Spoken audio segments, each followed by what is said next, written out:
Hello everyone, स्वागत है आप सभी का लेक्चर नंबर 13 में। तो आज का टॉप 30 क्वेश्चंस आपके सामने ये रहे और आज मैंने बहुत ही अच्छे अच्छे क्वेश्चन सेलेक्ट किए हैं। तो आज आपको अल्टीमेट मज़ा आने वाला है, बहुत सारे नए कंसेप्ट आपको देखने को मिलने वाले हैं। तो आज के इस लेक्चर में अगर आप बने रहते हैं तो बहुत ही ज़्यादा कुछ सीखने को मिलने वाला है, चाहे वो कैलकुलेशन हो, चाहे वो क्वेश्चन के टाइप्स हों। बहुत तरीके के क्वेश्चन यहाँ पे हैं और नए नए कंसेप्ट भी मैंने आज ले रखे हैं इस सेशन में। तो चलिए आप क्वेश्चन को पहले देखेंगे और अपना अप्रोच लगाएंगे, फिर मैं सोल्व करूंगा। यहाँ पे देख सकते हैं कि पहला क्वेश्चन ये है कि एक आयत का क्षेत्रफल जो है 300 सेंटीमीटर स्क्वायर है और इसके विकर्ण की लंबाई 5 सेंटीमीटर है, तो आयत का परिमाप ज्ञात करना है। तो देखिए, मैंने आपको बताया था कि आयत का विकर्ण क्या होता है। अगर d बराबर डायगोनल पूछ दे, L square plus B square होता है। आपको दे क्या रखा है, एल इंटू बी दे रखा है। कितना दे रखा है, 300 दे रखा है।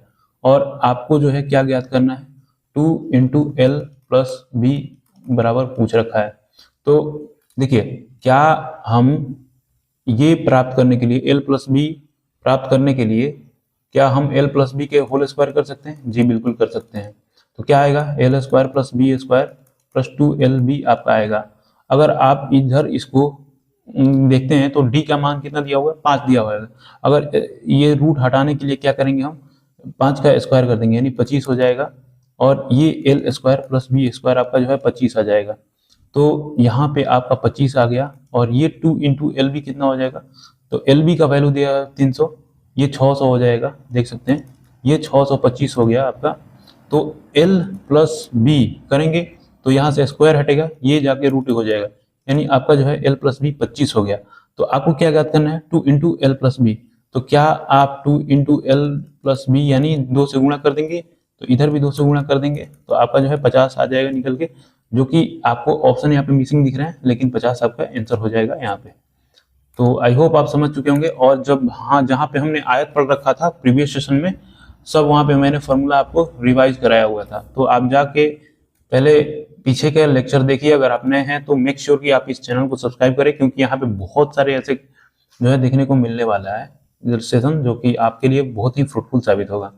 देखिए, यहाँ पे ये बोल रहा है कि the expenditure of Sudha is 200% more than her savings if her expenditure decreases by 4% and savings increases by 28%, then by what percent does her income increase.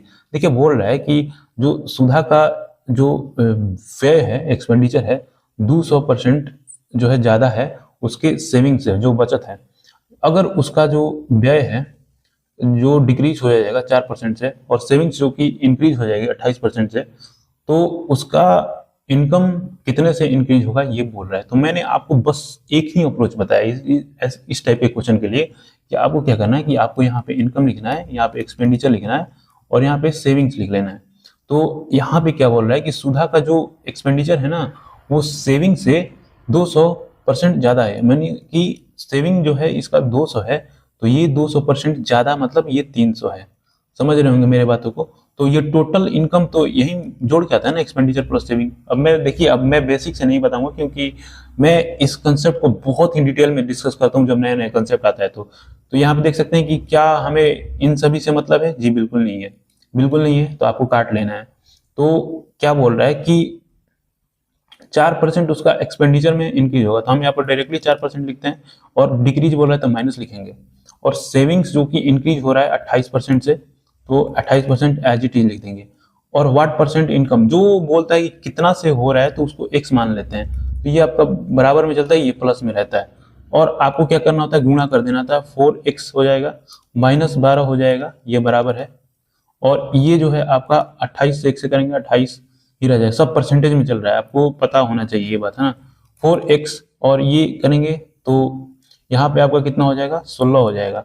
4 चौका 16, यानी x बराबर 4%। मैंने बोला कि सब चीज़ परसेंटेज में चल रहा है, देख सकते परसेंट, लेकिन हाँ यहाँ परसेंट में नहीं दे रखा है।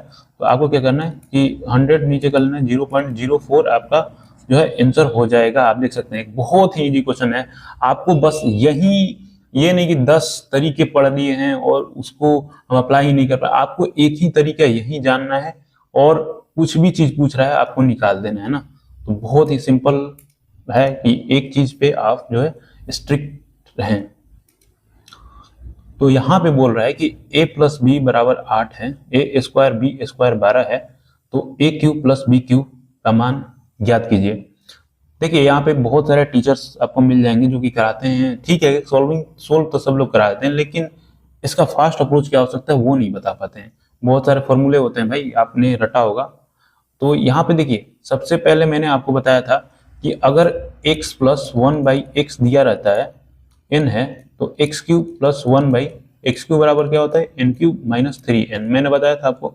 तो ये भी आप समझिए कि x cube plus 1/x cube का ही फॉर्मेट है, लेकिन यहाँ पे आपको एक ट्विस्ट देखने को मिलेगा। देखिए मान के चलिए ये n दिया हुआ है, आपको n दिया हुआ है a प्लस बी, और यहाँ पे a cube plus b cube पूछ रहा है, तो यहाँ पे n क्यूब माइनस 3n ये आपको लगाना है। लेकिन यहाँ पे एक ट्विस्ट है कि a भी आएगा, क्योंकि यहाँ पे भी वही चीज होता है, लेकिन यहाँ पे ये होता है ना कि x गुणे 1/x लिखते हैं, तो ये जो है आपका कट जाता है, तो हमें जो है फॉर्मूला इतना ही लिखना पड़ता है, तो इसे हम मिटाते हैं इन सभी को। तो चलिए हमें डायरेक्टली करना है। आप समझ रहे होंगे कि मैं क्या बोलने की बात कर रहा हूँ, कि आपको क्या करना है। सबसे पहले कि आपको सबसे पहले यहाँ पे पहुंचना है ना, फिर यहाँ से आपको फिर यहाँ तक पहुंचना है, समझ रहे हैं। चलिए कोई बात नहीं, नहीं समझ में आ रहा है तो हम क्वेश्चन को करते हैं। पहले आपको चाहिए ए बी का मान पता होना चाहिए। देखिए कि हमने लिखा n cube minus 3n a b लिखा, तो हमें ए बी का मान नहीं दिया है, तो ए बी का मान हमें पता करना है। सबसे पहले यहाँ से यहाँ जाएंगे, तो इसके लिए हम क्या करेंगे, a प्लस बी के होल स्क्वायर कर देंगे, और a square b square plus 2ab। देखिए हम लिख के बता रहे हैं ताकि आपको समझ में आए, लेकिन डायरेक्टली आपको वैल्यू पुट करना होता है। 8 स्क्वायर डायरेक्टली पुट करना था आपको, 64 हो जाता, और यहाँ पे आपका 12 हो जाता, और 2ab इतना लिखना नहीं होता है ना। यहाँ पे आप करेंगे तो 52 हो जाएगा। 2ab आपको इसलिए बता रहा हूँ कि आप जो है इसे देख के, और अगर नेक्स्ट टाइम ये मिले तो डायरेक्टली आप वैल्यू पुट करते चलिएगा। तो ab का 26 आ गया।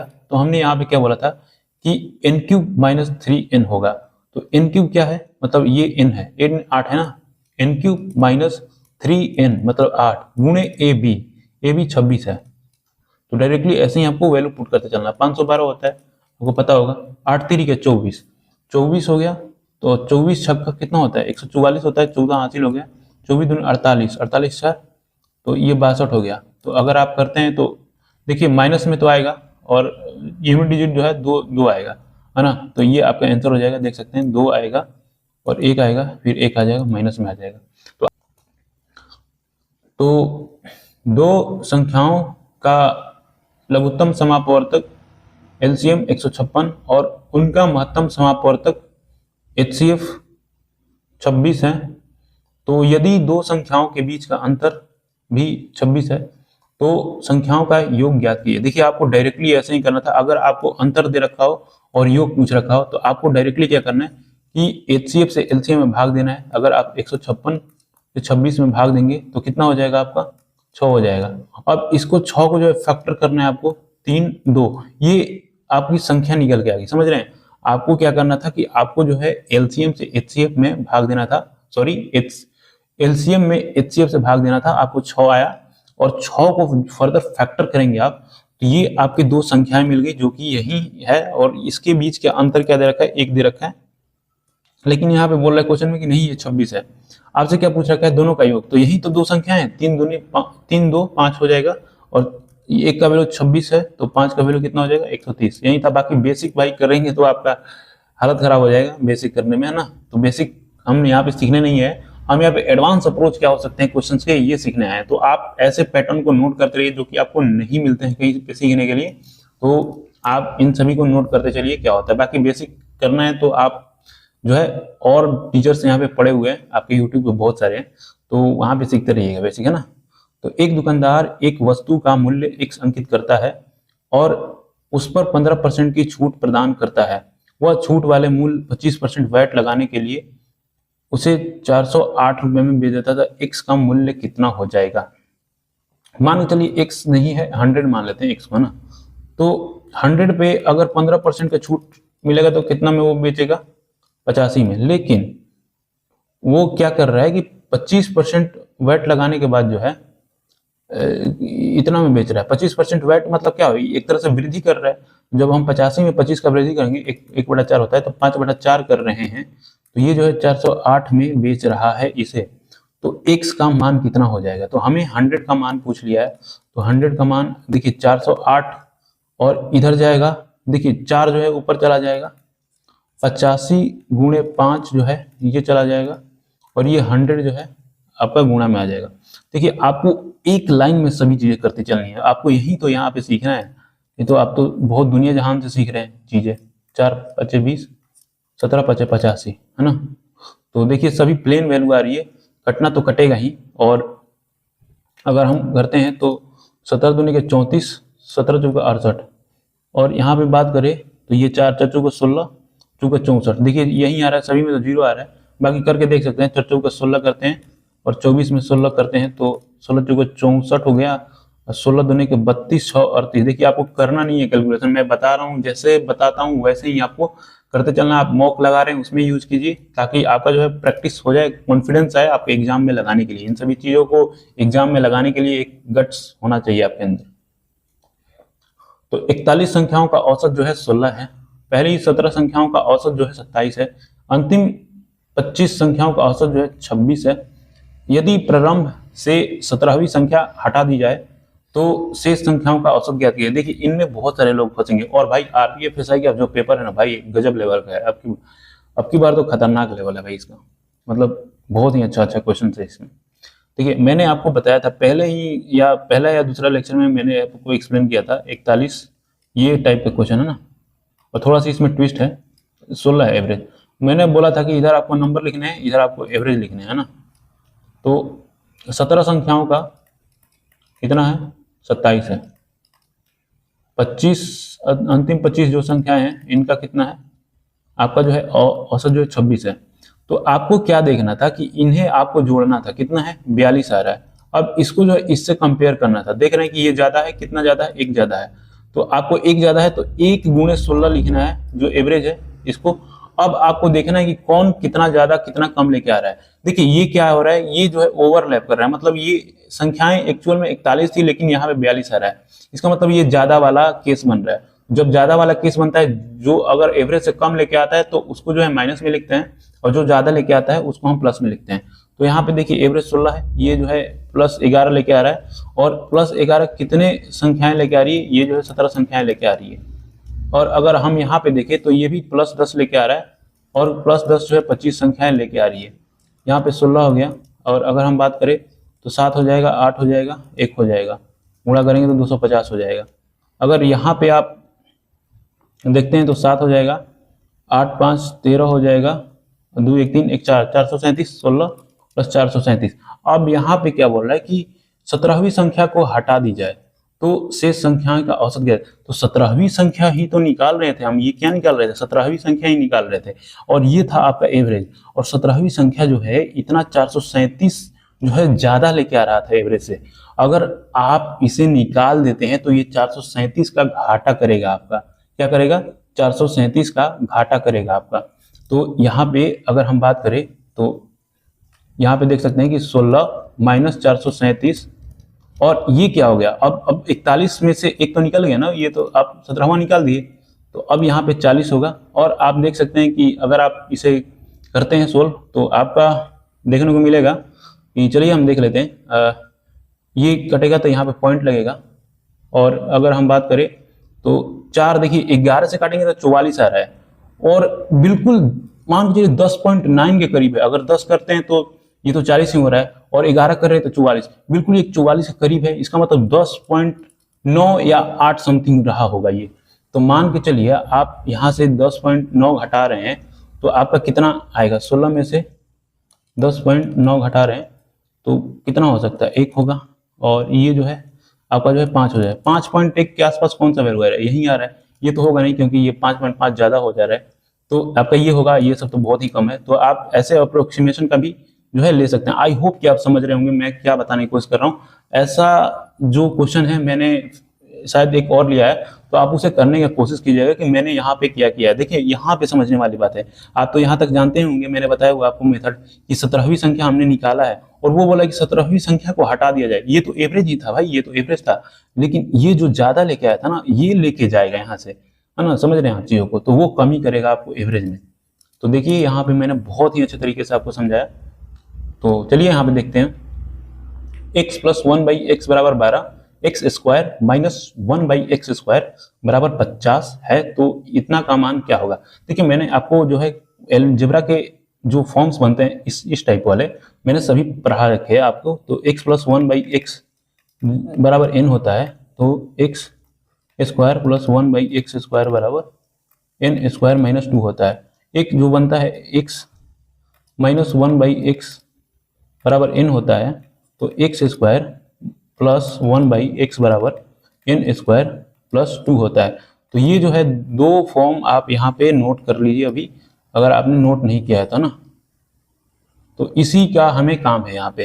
देखिए ये आपको जो है बताना है, तो ये क्या हुआ, ये तो आपका x square minus 1/x square x square plus 1/x square हुआ, है ना। अरे वही हुआ, ए स्क्वायर माइनस बी स्क्वायर के फॉर्मेट में ही लिखा हुआ है। देखिए इसका वैल्यू तो आपको दे रखा है कि कहाँ पे दे रखा है, 50 दे रखा है। इसका वैल्यू आपको जो है निकालना है। तो मैंने आपको क्या बोला अभी कि ये वाला आप फॉर्मूला लगाइए, 12 स्क्वायर मतलब क्या कितना हो जाएगा, 144 हो जाएगा। 12 का स्क्वायर 144 हो जाएगा, और 2 घटाएंगे तो 142 हो जाएगा। तो 142 में 5 से गुणा करें, 5 दूनी 10, 5 चौका 20, 1 21, 5 2 7, यानी 7100 आपका आंसर हो जाएगा। 7100 ये आंसर हो जाएगा। बहुत ही अच्छा क्वेश्चन था, और आप इसे ऐसे फॉर्मूले मिलते हैं तो आप नोट किया कीजिए। तो यहाँ पे क्या बोल रहा है कि देखिए आरपीएफएसआई के जो क्वेश्चन है ना भाई, बहुत ही अच्छे क्वेश्चन है। तो 1410 प्रति सैकड़े की दर से 400 संतरे खरीदे गए और 960 के लाभ में बेचे गए। प्रति दर्जन संतरों का विक्रय मूल्य ज्ञात कीजिए। तो देखिए यहाँ पे क्या बोल रहा है, प्रति सैकड़े, यानी 100 का दाम जो है वो कितना है, 1410 रुपया, और यहाँ पे 400 संतरे खरीदे गए हैं। तो 400 संतरे खरीदे गए हैं, मतलब कि 4 गुना खरीदे गए हैं। तो क्या इधर भी 4 गुना होगा? जी बिल्कुल होगा। 0 4 4 चौके 16, 4 1 5, इतना हुआ 56, इतना ही हुआ ना, 4, हाँ ठीक है, 56 40 हुआ। लेकिन ये तो इतना जो है इसका प्राइस हुआ, लेकिन इतना लाभ लेके बेचा गया। उसका एक्चुअल एसपी कितना था, अगर आप इसमें जोड़ देंगे 960, 0 ये 960 है, 6 4 10, 9 6 15, 1 16, 5 1 6, है ना, 6600 हो गए। तो प्रति दर्जन संतरों का विक्रय मूल्य, देखिए विक्रय मूल्य तो ये है, लेकिन टोटल का है, मतलब 400 का ये, यानी 6600 जो है ये 400 का है, लेकिन हमें चाहिए दर्जन में, यानी 12 से हम गुणा कर देंगे। तो देख लीजिए कि यहाँ पे क्या निकल कर रहा है, 4 3 आई 12, 36 18, 36 18 19, 198 आ रहा है क्या। देखिए बहुत ही अच्छे तरीके से हमने कर लिया इस क्वेश्चन को भी, और इस टाइप के क्वेश्चन बहुत आए हुए हैं। आप आरपीएफ एसआई का जो प्रीवियस ईयर पेपर देखेंगे तो 2024 वाला, तो एक संख्या ये है और 3 से पूर्णतः विभाज्य है, तो ए सबसे छोटा धनात्मक पूर्णांक है, तो ये दे रखा है का मान ज्ञात करना है आपको। तो देखिए मैं ये बताना चाहता हूँ आपको कि जब हम लोग 3 का डिविजिबिलिटी पढ़ रहे थे, तो वहां पे मैंने आपको बताया था जब कोई संख्या 3 से विभाज्य होगी, जब उसके संख्याओं के डिजिट का योग 3 से विभाज्य होगा। मैं क्या बोलने की कोशिश कर रहा हूँ, 9 3 12, 12 4 16, 16 6 22, 22 2 22 2 24, 24 8 4 12 32, 32 1 33, 33 प्लस 9, 9 नहीं है सॉरी, ए है, 33 प्लस ए। तो अब यहाँ पे छोटा धनात्मक पूर्णांक जोड़ना है आपको। तो यहाँ पे क्या जोड़ेंगे कि आगे वाला डिजिट जो है विभाज्य होगा, 3 ही जोड़ेंगे, 36 बनाएंगे इसे, तो ए का वैल्यू जो है 3 हो जाएगा, ए का वैल्यू जो है 3 हो जाएगा। तो यहाँ पे क्या करेंगे आप, जैसे कि ए की जगह पे 3 रखेंगे, यानी 1 हो जाएगा, 2 हो जाएगा, 3 हो जाएगा, और यहाँ पे 4 हो जाएगा, 5 हो जाएगा, और यहाँ पे क्या हो जाएगा, 6 हो जाएगा, 7 हो जाएगा।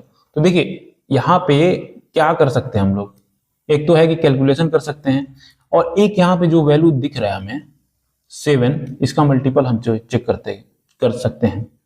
क्योंकि देखिए 3 का तो कर ही नहीं सकते हैं, 5 4 9 5 4 9 ऐसे 5 4 9 सभी बन रहे हैं, और 4 का करते हैं तो देख सकते हैं कि यहाँ पे 2 है वैल्यू, तो इसीलिए आपको ऐसे वैल्यू देखना चाहिए। अगर मैं आपको देखो एक प्रो टिप देता हूँ कि आपको मल्टीपल कैसे चेक करने होते हैं। जब भी आपको विषम नंबर होता है या जो भी आपको अभाज्य नंबर दिख जाते हैं ना, तो उसका मल्टीपल आप जल्दी से चेक कर सकते हैं। देखिए मैं 7 का चेक करने जा रहा हूँ यहाँ पे, तो ये तो दिख ही नहीं रहा भाई, 7 का होगा नहीं। अगर देखें तो 7 7 49 और 1 हो गया 0, देख रहे हैं कि यहाँ पे नहीं हो रहा है। 7 7 49, 1 7 दूनी के 14 ये हो रहा है, और 7 5 35 5 55 ये नहीं हो रहा है, ये तो हो ही नहीं रहा है, तो ये हो जाएगा आपका आंसर। बाकी आप अपने दिल रखने के लिए इसे कर सकते हैं। 3 दूनी के 6, 4 24 5 120 120 बचक 72 720 0 7 दूनी 14 7 7 49 1 50, देख सकते हैं कि आ गया। लेकिन आपको उतना करना नहीं होता, जो मैं बता रहा हूँ आप वो चीजें फॉलो कीजिए, आपका स्पीड डेफिनेटली बूस्ट हो जाएगा। सेल के दौरान राघव ने 60 रुपए के अंकित मूल्य की एक नोटबुक 25% की छूट पर 80 रुपए के अंकित मूल्य एक पेन के 25% की छूट पर खरीदा, तो सेल के कारण उसने कितनी बचत की। देखिए बचत वही करेगा जो उसको छूट मिल रहा है, यानी 1/4 करेगा, 60 पे 1/4 करेगा, इस पे 1/4 करेगा, तो कितना 15 की बचत करेगा। अगर इस पे 1/4 करेगा, 1/4 करेगा, तो इसका 1/4 कितना हो जाएगा 20, तो आपका जो है इतना ही उसका बचत होगा 5 3। ये बेसिक सा क्वेश्चन था, मैंने उठा लिया था, है ना। यहाँ पे एक क्वेश्चन बोल रहा है कि एक दुकानदार किसी पंखे पर उसके क्रय मूल्य से 20% अधिक जो है मूल्य अंकित करता है और उसे 15% की छूट पर बेचता है। यदि वो 190 लाभ अर्जित करता है तो पंखे का अंकित मूल्य, देखिए मान के चलते हैं 100 उसका जो है क्रय मूल्य रहा होगा, उसने जो है 20% अंकित किया ज्यादा और इतना अंकित किया, और छूट अंकित मूल्य पे ही मिलता है, 15% की छूट मिल रहा है, यानी कि 85 में वो बेच रहा होगा। तो इसे 0 करते हैं, 2 पचे 17 पचे 85, 2 छक्का यानी 17 छक्का 102 में वो सेल किया, तो ये जो है 2 इसका लाभ मिल रहा है, यहाँ पे देख सकते हैं। लेकिन उसने बोला है कि नहीं भाई 190 हमें लाभ मिल रहा है, तो उसका अंकित मूल्य आपको ज्ञात करना है। तो आपको जो है अंकित मूल्य कितना था 120 का जो है ज्ञात करना है, तो आपको जो है 60 होना है ये, तो आपको इसे भी 60 गुना बना देना है, यानी 6 से गुना करें, 0 9 6 54 40 किस में आ रहा है, देखिए इसे ही मार के भाग जाइए। बाकी चलिए करते हैं, 9 6 54 6 5 11, और जो 60 वाला 0 था वो आके यहाँ पे चिपका दिए, तो ये आपका आंसर हो जाएगा, देख सकते हैं। तो बहुत ही अच्छे अच्छे क्वेश्चंस हैं।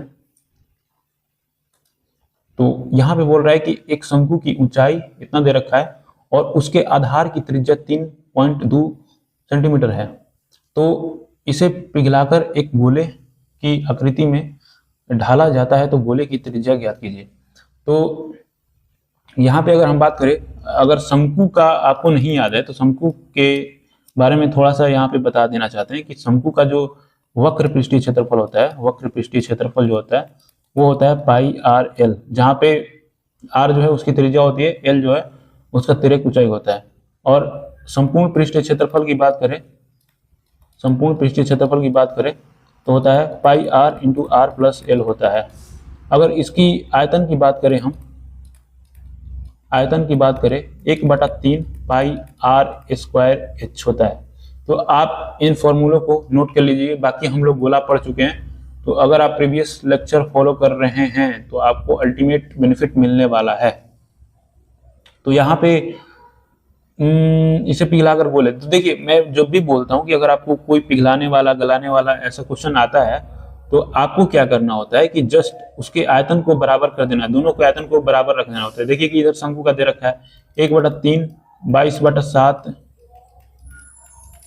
और आर स्क्वायर, तो त्रिज्या जो है आपका जो है 3.2 और एच जो है आपका जो है 12.6 हो गया। आई होप कि आपने इसे लिख लिया होगा, तो इसे हम मिटा देते हैं। तो यहाँ पे हम क्या करेंगे, गोले का 4/3 पाई होता है, ये काट ही दीजिए, इसे लिखने की जरूरत नहीं है। Pi are cube, are cube क्या है, तो आर क्यूब यहाँ पे त्रिज्या हो जाएगा, तो यहाँ पे अगर हम बात करें, देखिए लगभग दशमलव के एक स्थान तक पूछा है, तो देखिए हम यहाँ पे क्या कर सकते हैं, 3 3 कटा देंगे, ऑब्वियस सी बात है।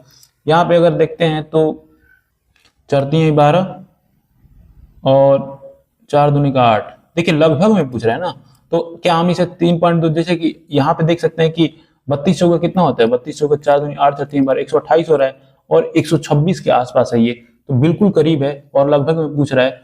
तो देख सकते हैं 3 आ गया, और आर क्यूब, तो आर बराबर कितना हो जाएगा, 3.2 हो जाएगा, क्यूब है तो 1 लेंगे ना, आपको पता होगा। तो आपका जो है यही हो जाएगा, क्योंकि और सारे ऑप्शन तो देख सकते हैं कहाँ कहाँ है, और यही आपका मिल रहा है अप्रोक्स में। तो आई होप आपको समझ में आया होगा।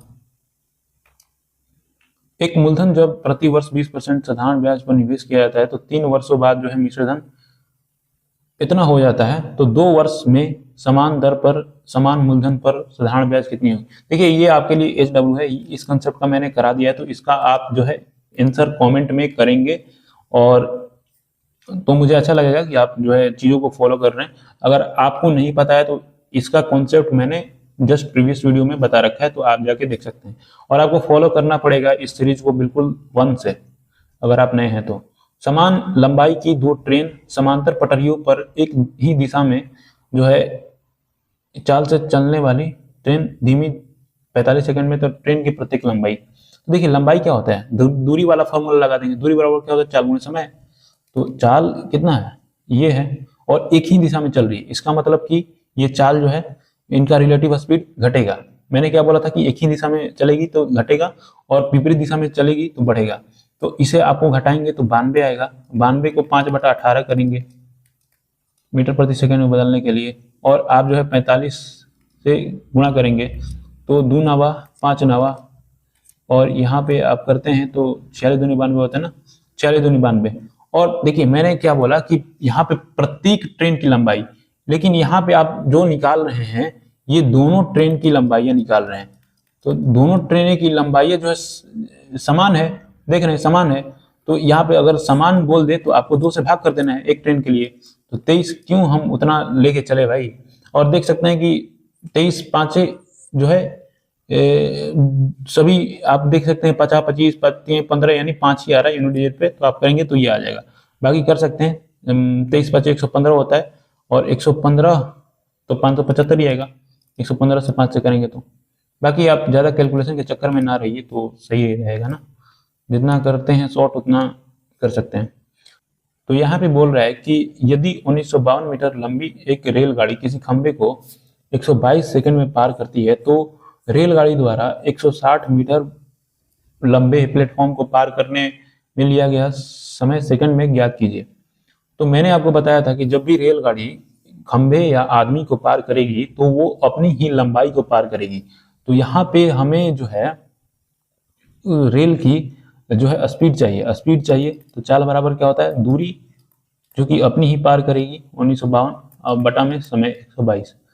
तो देखिए यहाँ पे आपको काटना है, तो कैसे काट सकते हैं, तो इसका जो है 61 दूनी होता है ना, हाँ 61 दूनी होता है, तो इसका जो है फैक्टर कर लीजिए, और एक बार 2 से काट दीजिए, 2 9 18 1 2 7 14 2 6 12, तो 61 से करेंगे आप, तो मुझे लगता है कि 16 बार में चला जाएगा, बाकी आपके लिए मैं कर दे रहा हूँ, तो 1 हो जाएगा।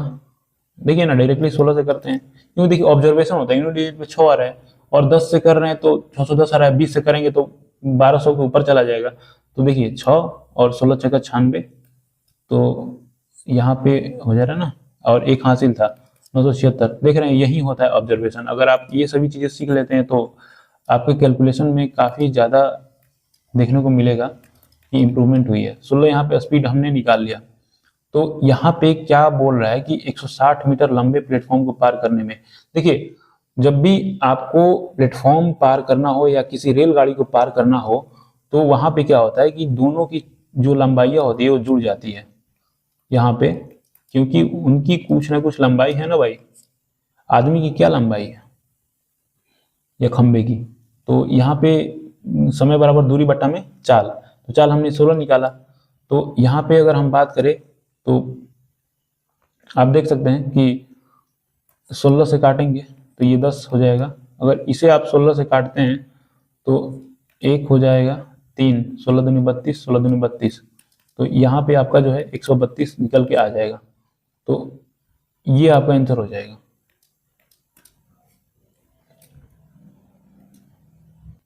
तो देखिए बोल रहा है कि दो लंब वृत्तीय शंकुओं की ऊंचाई 1:9 के अनुपात में है और इनके आधार के परिमाप 9:5 के अनुपात में है।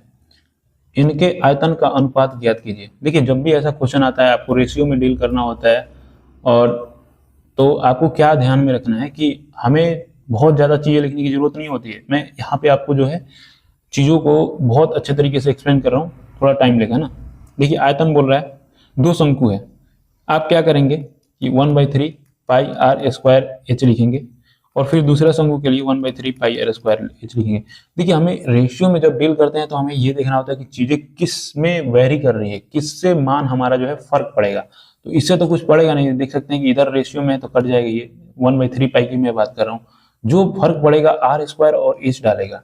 देखिए आर स्क्वायर और एच, देखिए आधार का परिमाप क्या होता है 2 पाई आर, और एक और दे रखा है 2 पाई आर, मतलब ये एक शंकु का है और ये दूसरे शंकु का है 9/5। इसमें भी कौन सा मान वेरी करेगा, ये तो 2 पाई कट जाएगा, R1 R2 जो है वेरी करेगा 9/5। यानी यही जो परिमाप दिया हुआ था, जो रेशियो परिमाप का दे रखा था, यही जो है आपका आर का रेशियो हो गया, देख सकते हैं। और आर का रेशियो मिल गया आपको और हाइट का रेशियो मिल गया, तो आपको जो है यही करके अनुपात निकाल सकते हैं। देख सकते हैं कि आपको जो है आर स्क्वायर एच से मतलब है, आर स्क्वायर एच से मतलब है आपको। तो यहाँ पे पहले के लिए क्या हो जाएगा, आर क्या हो जाएगा 9 9 81 गुणे एच करेंगे तो 1 हो जाएगा। दूसरा के लिए क्या है 50 25, एच क्या हो जाएगा 9 हो जाएगा। तो आप क्या करेंगे 9 81 काट देंगे, 9:25 कहाँ पे आ रहा है आपका जो है वही आ जाएगा आंसर, ये हो जाएगा। तो यहाँ पे देख सकते हैं कि बोल रहा है कि 41 संख्याओं का औसत 33 है, पहली 17 संख्याओं का औसत 41 है तथा अंतिम 25 संख्याओं का औसत 27 है।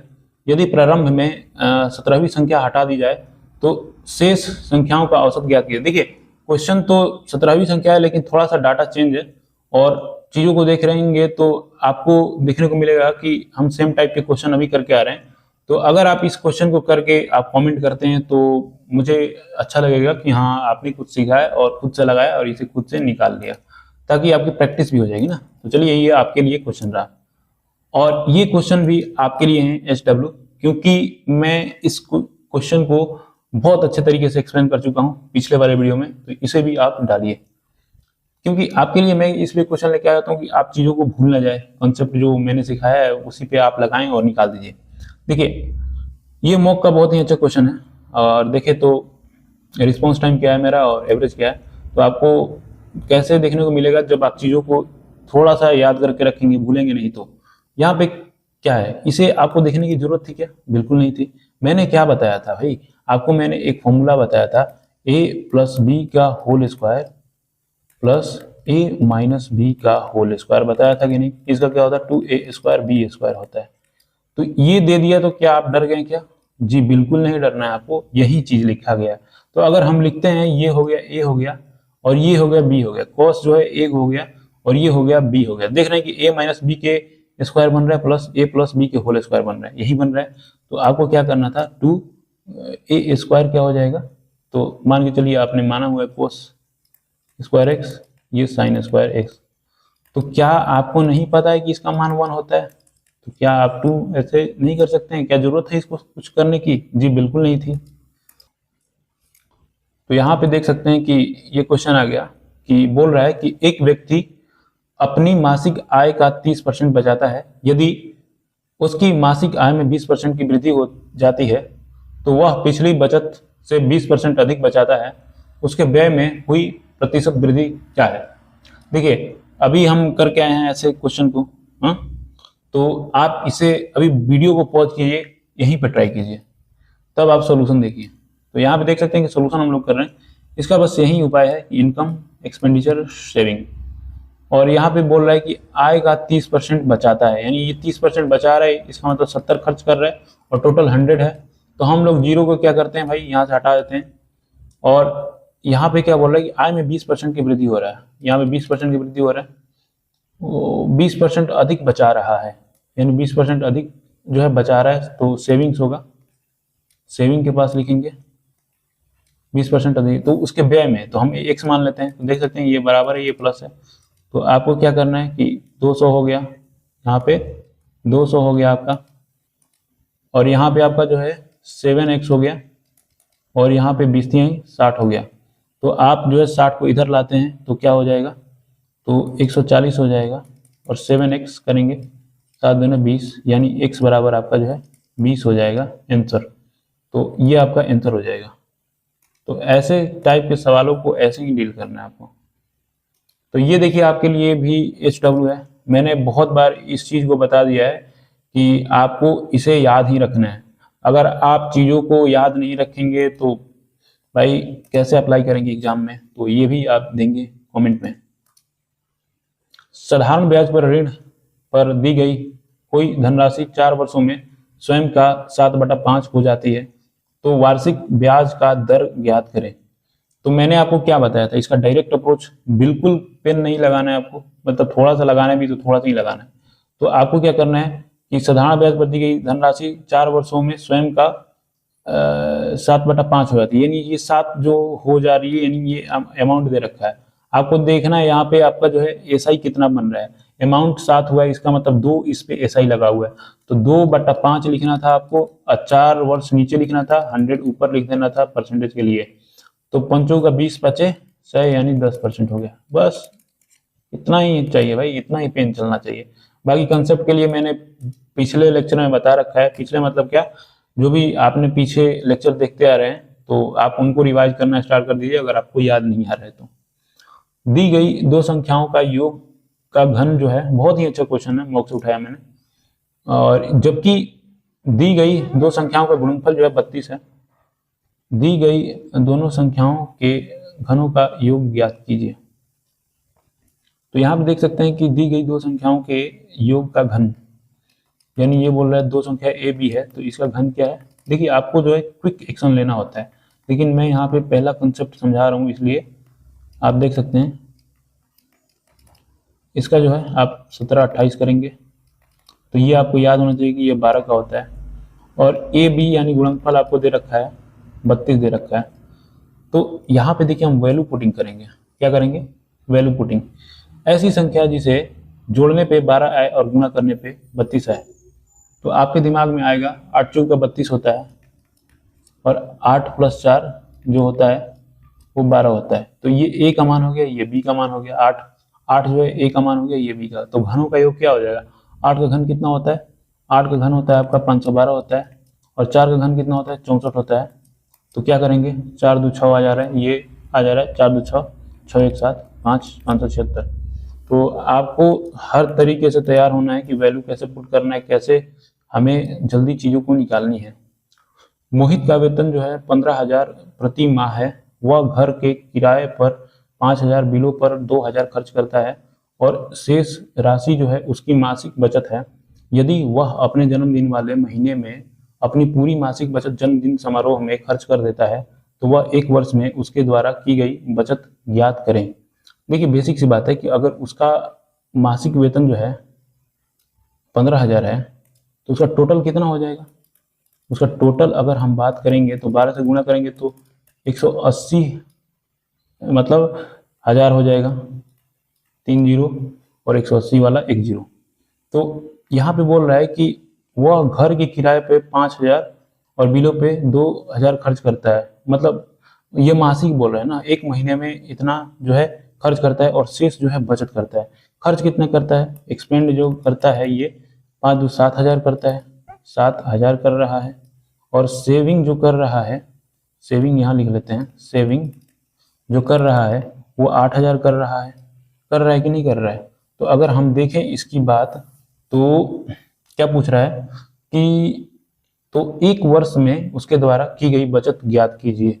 तो 1 वर्ष में कितना सेविंग कर लेगा, ये तो 1 महीना में कर रहा है, यानी 12/96,000 ये जो है बचत कर लेगा। लेकिन यहाँ पे बोल रहा है कि यदि वह अपने जन्मदिन वाले महीने में अपनी पूरी मासिक बचत जन्मदिन के समारोह में खर्च कर देता है। भाई यहाँ पे तो क्या कर रहा है कि जो एक दिन उसका जन्मदिन आता है, उस दिन क्या करता है कि जो उसने 1 महीने का बचत किया है ना, तो उसने खर्च कर दिया, यानी 8,000 उसने गवा दिए।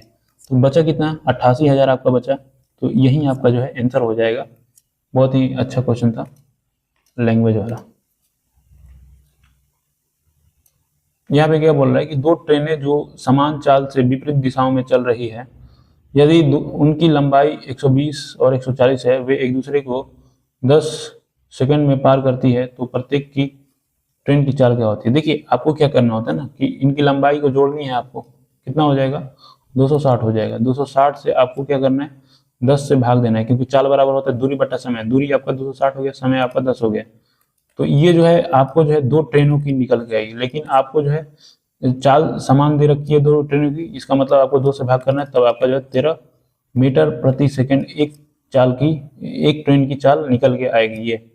तो ये क्वेश्चन आप जो है अपने ध्यान में रखिए, क्योंकि आ सकते हैं।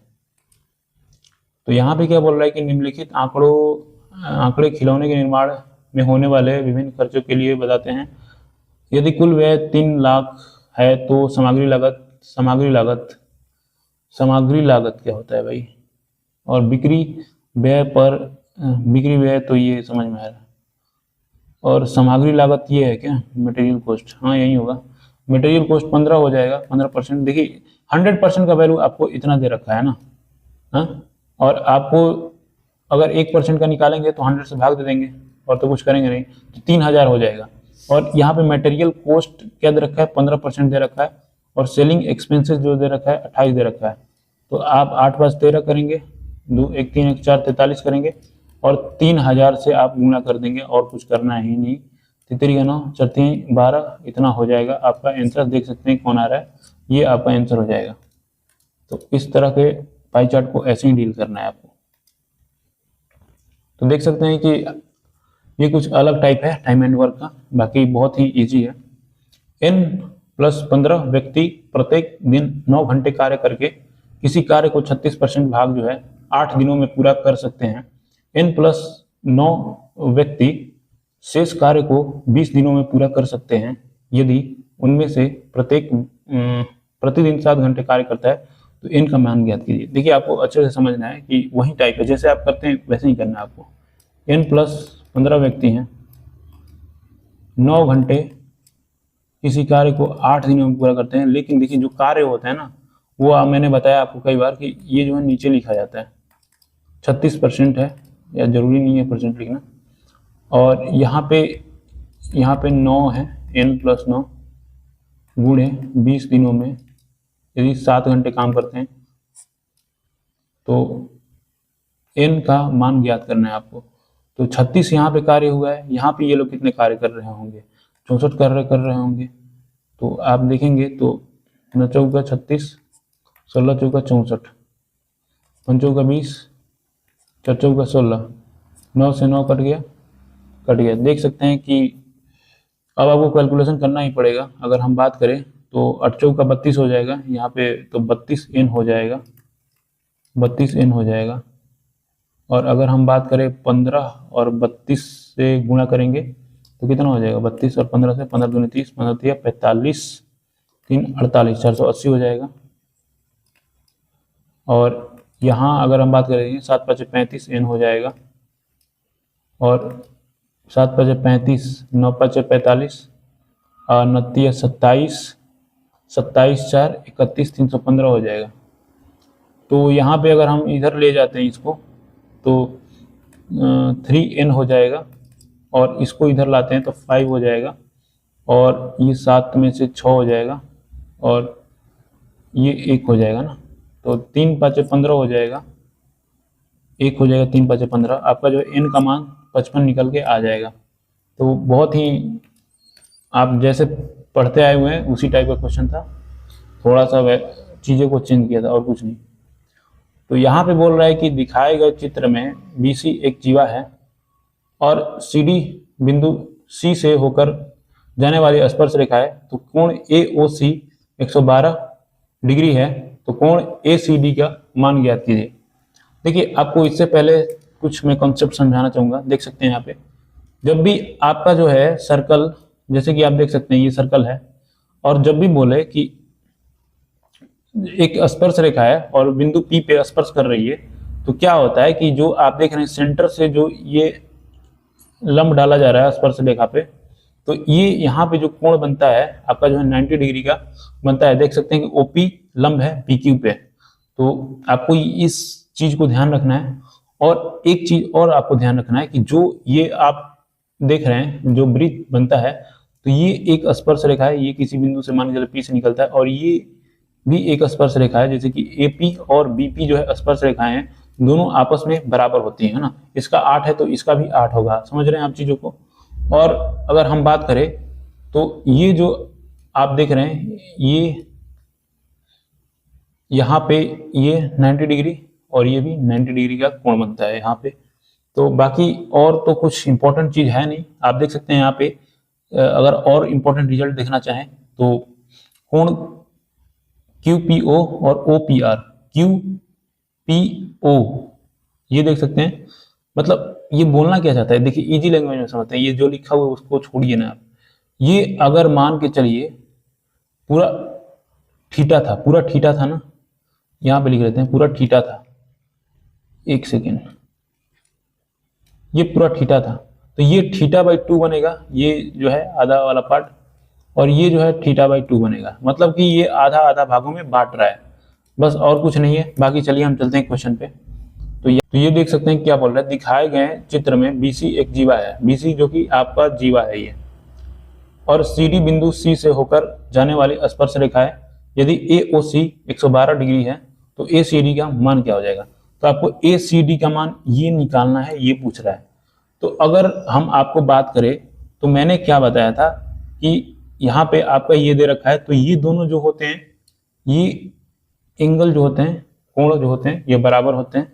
और यहाँ पे अगर एक 112 दे रखा है, इसको 180 में से 112 को घटाते हैं तो कितना आएगा आपका 8 आएगा, और कितना आएगा 7 आएगा, 6 68 आएगा। आपको इसे 2 भागों में बांट देना है, यानी यहाँ पे 34 आ रहा है, यानी इसका वैल्यू जो है 34 आ रहा है, 34 आ रहा है। तो आपको क्या करना है, मैंने अभी बताया कि ये जो पूरा टोटल कोण होगा, ये देख रहे हैं यहाँ से जो आ रहा है और ये इधर को जा रहा है, तो ये पूरा 90 होगा।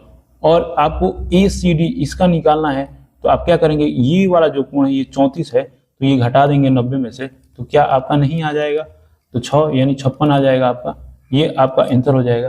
तो आप अच्छे से बातों को समझ पा रहे होंगे कि मैं क्या बताने की कोशिश कर रहा हूँ। आप जो भी डायरेक्ट रिजल्ट है उसे ध्यान रखिए, बाकी कुछ है नहीं, सर्कल बहुत ही छोटा बन जाएगा आपका। तो यहाँ पे आप इसे ट्राई कर सकते हैं, और रिस्पॉन्स टाइम आपको बहुत ही कम रखना है ना। तो देखिए आपको क्या करना है कि जैसे ही आपने देखा कि एक चोर 300 मीटर की दूरी से एक पुलिसकर्मी को देख के 10 किलोमीटर प्रति घंटा की गति से दौड़ना शुरू कर देता है, तो पुलिसकर्मी तुरंत जो है 12 किलोमीटर प्रति घंटा की गति से उसका पीछा करता है और चोर पकड़ा जाता है। तो चोर कितनी दूरी तय करता है। तो आपको देखिए क्या करना है, यहाँ पे कुछ नहीं करना है, बस चोर पुलिस कुछ भी नहीं लिखना है। आपको क्या करना है, 10 12 करना है, और यहाँ पे देख लेना है 2 का 300 दे रखा है, और यानी कि ये 150 गुना है। तो आपको चोर यानी कम वाला स्पीड होगा, तो 1 का वैल्यू जो है 150 है, यानी कि आपका जो है 10 का वैल्यू हो जाएगा, करेंगे 150, आपको ये मुंह से कर देना है भाई 1500, यानी आपको किलोमीटर में दे रखा है 1.5 किलोमीटर हो जाएगा। आपका रिस्पॉन्स टाइम बहुत कम होना चाहिए ऐसे क्वेश्चन के लिए, मैंने बता दिया है इसलिए आपको पिछले वाले लेक्चर में। तो यहाँ पे क्या बोल रहा है कि त्रिभुज ABC में AB और AC के मध्य बिंदु X और Y हैं। यदि BC प्लस XY बराबर 18 इकाई है तो BC माइनस XY क्या हो जाएगा। तो यहाँ पे भी आपको एक कंसेप्ट समझने को मिलेगा। देखिए ये त्रिभुज है ना, ये त्रिभुज है ABC, क्या बोल रहा है कि AB और AC के मध्य बिंदु X और Y है। AB X AC Y ये मध्य बिंदु है, और जो है BC प्लस XY बराबर 18 इकाई दे रखा है। मतलब ये और ये दोनों जोड़ के और BC माइनस XY आपको निकालना है। तो आपको यहाँ पे जो है मिड पॉइंट थ्योरम पढ़ना पड़ेगा कि जब ये एक होता है, जैसे कि ये मिड पॉइंट है तो ये एक है तो ये भी एक होगा, मतलब ये जो है दोनों को बराबर बराबर भागों में बांटेगा, इसको भी बराबर बराबर यानी एक एक में बांटेगा। समझ रहे हैं आप चीजों को। और अगर हम बात करें ए एक्स वाई छोटे वाले त्रिभुज और ए बी सी बड़े वाले त्रिभुज में, मतलब कि ये एक है तो ये टोटल 2 हो जाएगा, है ना। समझ रहे हैं आप चीजों को। तो ऐसे ही अगर आप देखते हैं तो ये कौन सा भुजा है, ये जो है छोटे वाले का भुजा है तो ये एक होगा, और ये बड़े वाले का भुजा है। मैंने मतलब ये मैं बोलने की कोशिश कर रहा हूँ कि छोटे वाले का भुजा की रेशियो 1 होगी और बड़े वाले भुजा की रेशियो जो है 2 होगी। मोटा मोटा चीज आपको यही दिमाग में घुसा लेना है और कुछ करना है नहीं, है ना। बाकी चलिए हम यहाँ पर कुछ आपको चीजों को एक्सप्लेन कर देते हैं कि मैं क्या बताने की कोशिश कर रहा हूँ। देख सकते हैं कि बोल रहा है कि त्रिभुज की 2 भुजाएं के मध्य बिंदुओं को मिलाने वाली रेखाखंड उसकी तीसरी भुजा के समांतर होगा और तीसरी भुजा की लंबाई का आधा भी होगा। काफी कॉम्प्लिकेटेड लग रहा होगा, जो मैंने समझाया वो आपको आसान लग रहा होगा। तो देखिए यहाँ पे आपको कुछ और रिजल्ट आपको याद रख लेने हैं। त्रिभुज ADE, जो ADE है ये समरूप होगा त्रिभुज ABC के। मतलब यहाँ पे अगर बात करें तो AXY समरूप होगा ABC के। समझ रहे हैं। तो अगर हम बात करें एरिया की, तो एरिया जो होता है बेस का जो रेशियो होता है उसका स्क्वायर हो जाता है। अगर इसका AXY की बात करें तो एरिया 1 होगा तो इसका ABC का 4 होगा आपका। ये समझने की कोशिश करनी है आपको। अगर देखिए कभी कभी आपको ये पूछ देता है कि ये जो BXYC या BCYX जो चतुर्भुज बन रहा है इसका एरिया आपको निकालना है। तो देखिए इसका 1 है, इसका 2 है, बड़े वाले का 2 है। तो जो बड़ा वाला ये पार्ट देख रहे हैं, जो पार्ट ये बड़ा वाला आप देख रहे हैं, मैं आपको दिखाना चाहता हूं। जो ये बड़ा वाला पार्ट आप देख रहे हैं, ये बड़ा वाला पार्ट है। क्या इसमें से ये इसे निकाल देंगे तो ये वाला पार्ट बच जाएगा? जी बिल्कुल बच जाएगा। तो ये इसका बड़ा वाला का 4 है, इसमें ये 1 है। तो अगर आप घटा देंगे तो ये चतुर्भुज का आपको एरिया निकल के आ जाएगा। बिल्कुल आपको ऐसे ही करना है चीजों को। और देखिए मध्य बिंदु प्रमेय जो मिड पॉइंट थ्योरम है आपका आता है, तो ये जो है आपका पैरेलल हो जाता है। ये पैरेलल हो जाता है, आप देख रहे हैं आपको जो है पैरेलल हो जाता है। तो ये जो पैरेलल हो जाएगा तो आपका AD/DE बराबर AE/EC हो जाता है। तो आपको जो है इसका यूज बहुत जगह देखने को मिलेगा, मतलब बहुत ही जगह, बहुत ही इंपॉर्टेंट कंसेप्ट है। या आप ऐसे भी लिख सकते हैं AD छोटे वाले का बड़े वाला का AB, मतलब जैसा आपको रेशियो दिया होगा उसके अकॉर्डिंग आपको इस चीज को यूज में लेना हो। AE हो गया बटा में AC हो गया, आपको जैसे दे रखा हो आप ऐसे यूज ले सकते हैं, है ना। तो चलिए बहुत कुछ यहाँ पे मैंने एक्सप्लेन किया आपको। तो चलिए अब हम इस क्वेश्चन को करते हैं। जैसे कि मैंने बोला यहाँ पे त्रिभुज दे रखा है ABC, है ना। और यहाँ पे आपको जो है XY आपका मध्य बिंदु हो गया। तो ये जो आपका पैरेलल हो जाता है और ये 1-2 के रेशियो में बढ़ जाता है। तो BC क्या है? ये है 2 और XY क्या है? आपका 1 है। और इसका वैल्यू 18 दे रखा है, यानी 3 का वैल्यू आपको जो है 18 दे रखा है। क्या दे रखा है? कितना गुना है? ये 6 गुना है। तो आपका जो है ये इसका मान कितना हो जाएगा? 6 हो जाएगा। इसका मान कितना हो जाएगा? 12 हो जाएगा। तो आपको क्या करना है कि BC कितना है? BC 12 है। BC कितना है? 12 है। और XY कितना है? 6 है। तो घटाएंगे तो 6 आपका आंसर हो जाएगा। तो काफी अच्छा क्वेश्चन था, इसे बोलेंगे।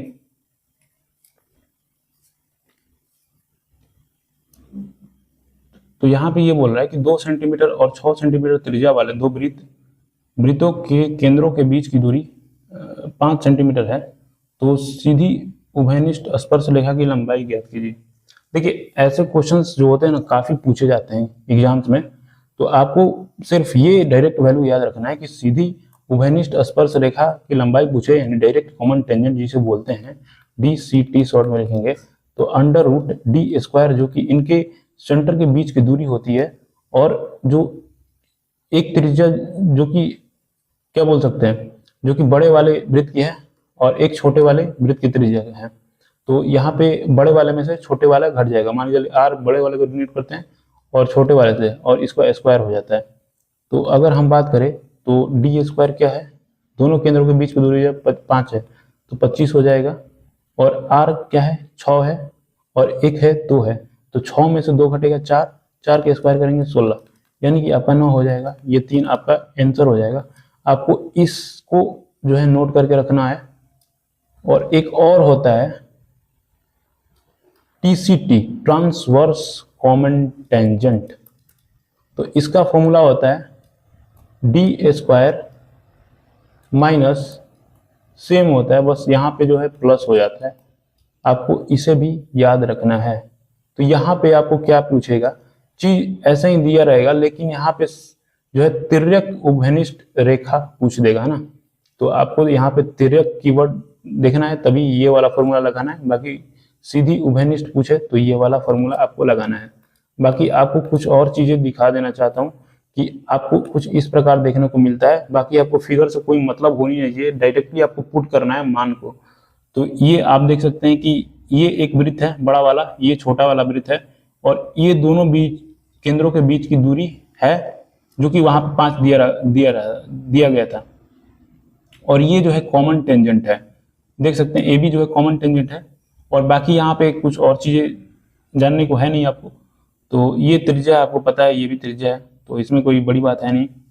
और ये है ट्रांसवर्स कॉमन टेंजेंट, देख सकते हैं कि ट्रांसवर्स कुछ इस प्रकार दिखता है, और ये इसके केंद्रों के बीच की दूरी है। और तो कुछ है नहीं, मैंने जो फॉर्मूला बताया यही इंपॉर्टेंट है, तो इसे आपको जो है याद रख लेना है। तो आपको एक और डायरेक्ट रिजल्ट मैं बताना चाहता हूँ कि ये कुछ इस प्रकार दे देगा आपको कि दो वृत्त एक दूसरे को बाह्य रूप से स्पर्श कर रही है।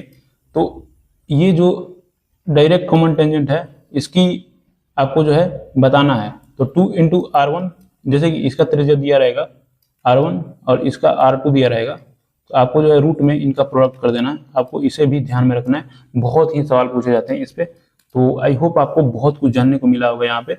बाकी तो यहाँ पे बोल रहा है कि एक बैंक अर्धवार्षिक आधार पर गणना करके 8.1% वार्षिक चक्रवृद्धि ब्याज जो है प्रदान करता है।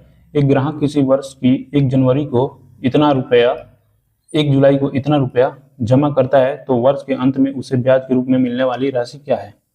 देखिए ये सवाल दिखते हैं स्किप करने वाला है, मतलब स्किप क्या है, मतलब इसे करने ही वाला नहीं था ये तो एग्जाम में। देखिए RPFSI में ऐसे बहुत सारे क्वेश्चन पूछे गए थे, और मतलब क्या ही बताएं इसके कैलकुलेशन के बारे में। तो चलिए सबसे पहले हम 100 मान लेते हैं, इसे 100 मान लेते हैं 8445 को, जो कि 1 जनवरी को जमा किया गया था, 1 जनवरी को जमा किया गया था। और फिर जो 6 महीने बाद जो 1 जुलाई होता है, फिर सेम अमाउंट जो है 100 तो जमा किया गया था, यहाँ पे 100 किया गया था, और फिर इसमें एक 100 और जमा कर दिया जाता है। देख सकते हैं कि यहाँ पे सेम ही वैल्यू है, तो इसे भी हमने 100 माना था, तो ये भी 100 हो जाएगा। अब ये जो है एंड में जो 1 ईयर बाद जो है अपना जो है पूछ रहा है कि वर्ष के अंत में उसे ब्याज के रूप में मिलने वाली राशि पूछ रहा है। तो देखिए हमने क्या पढ़ा है, बेसिक से करेंगे इसको। बिल्कुल हम यहाँ पे बहुत ही अच्छा अप्रोच देखेंगे। अगर आप मान के चलिए 100 पे देखते हैं 1 साल का, तो यहाँ पे कितना बनेगा 1 साल का ब्याज 8.1%, 100 का 8.1% कितना होगा, 8.1% हो जाएगा, है ना।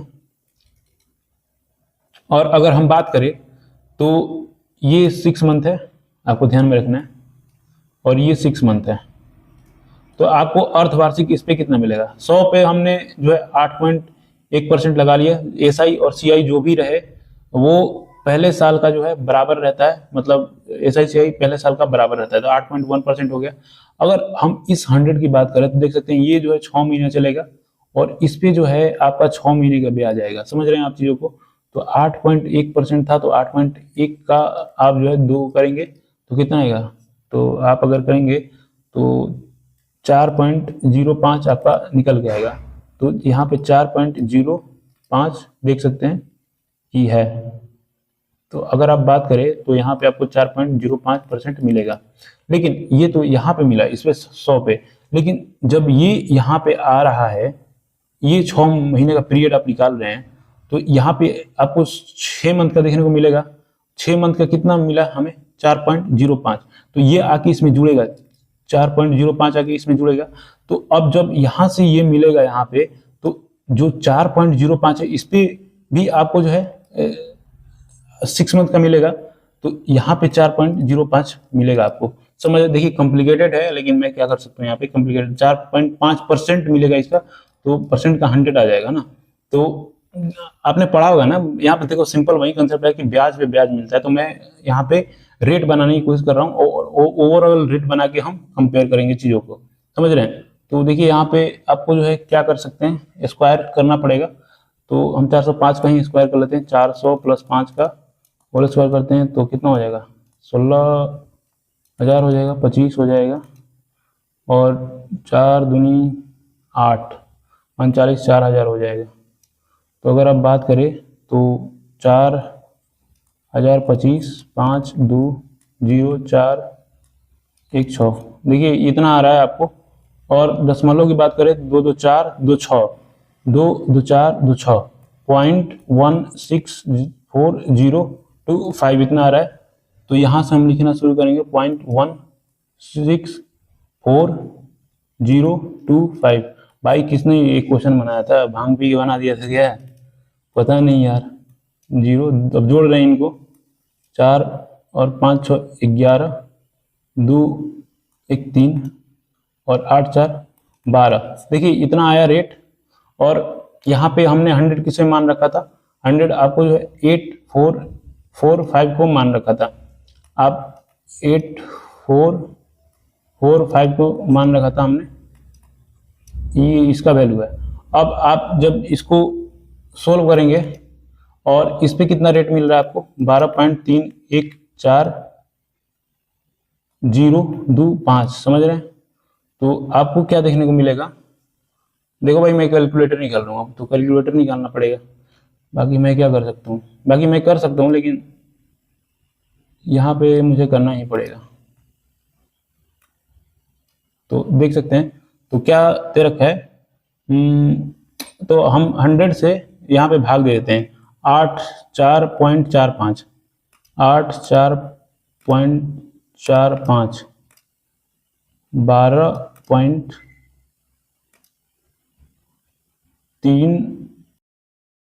अगर हमें करना होता कैलकुलेशन तो हम इतना पे कर सकते थे, पेन से भी कर सकते थे, ऐसी बात नहीं थी। 84.45 गुणे इतना तक कर सकते थे, लेकिन अब कैलकुलेटर मिल गया तो अब हम लोग पूरा ही कर लेते हैं, 4025। देख सकते हैं कि 1039.919 आया हुआ है। देख सकते हैं कि यही आया हुआ है, इतना एक्यूरेट निकाल दिया। देखिए कैलकुलेटर हो तो क्या कुछ नहीं हो सकता है। तो ये हुआ आपका आंसर। तो यहाँ पे आज का सेशन यहीं पे हम खत्म करते हैं। तो आपने बहुत कुछ सीखा होगा इस सेशन से, क्योंकि यहाँ पे आज का क्वेश्चन की क्वालिटी कुछ अच्छा लेवल था। और देख सकते हैं कि ऐसे क्वेश्चंस भी आते हैं जिसे आपको आते हुए भी आपको छोड़ना पड़ सकता है। आपको पता है कि इतने कैलकुलेशन है और कहीं भी आपको मिस्टेक होता है तो आप जो है अदर सेक्शन को जो है ब्लंडर कर देंगे, मतलब उससे आपका जो है स्कोर जो है हैम्पर हो सकता है। तो इसलिए ऐसी बात नहीं है कि आपको जो है पूरा फुल अटेम्प्ट करना होता है मैथ में। ऐसे 1-2 क्वेश्चन आ जाते हैं जिसे आपको छोड़ना पड़ेगा, बिल्कुल करना पड़ेगा उसे। तो बाकी आप जो है जो भी आपकी क्वेरी हैं या जो भी डाउट हैं आप कमेंट सेक्शन में मेंशन कर सकते हैं, मैं उसका रिप्लाई जरूर दूंगा। और बाकी चलिए मिलते हैं नेक्स्ट वीडियो में, तब तक के लिए बाय।